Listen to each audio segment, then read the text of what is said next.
কি কি আমার নবী, আচ্ছা একটু লেট হয়ে 2টা বেজে যাচ্ছে। আমার নবীকে আপনারা মানে কষ্ট দিচ্ছেন না তো? আমার নবীকে বিশ্ব নবী বলা যাবে কিনা, এটার আনসারটা আমি আসলে দিতে চাই না। কেন চাই না জানেন? আমি আপনাদের আবেগকে অবমূল্যায়িত করতে চাই না।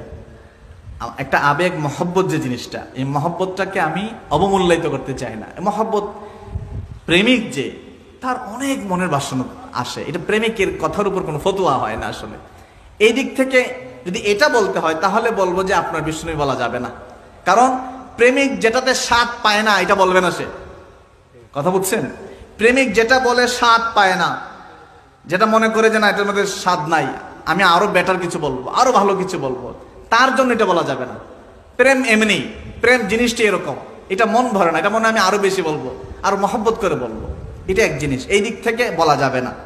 কিন্তু নর্মাল যদি বলেন যে মাসালা কি, সেই ক্ষেত্রে বিশ্বনবী বলা নাজায়েজ না। কোন দিক থেকে? এই দিক থেকে, যেমন ধরেন আমার নবীজির নাম হচ্ছে মাক্কি, মক্কার নবী, তো নবীজিকে শুধু মক্কার নবী? কথা বলেন না, শুধু মক্কার নবী? রাহমাতুল্লিল আলামিন নবী, উনি তো সব দুনিয়াতে মানুষ আসার আগে উনি নবী রসুল ছিলেন, নবী এবং রসুল। ওয়াইজ আখাযাল্লাহু মিসাকান নবী, আপনারা জানেন আয়াত সূরা আল ইমরানের 80-79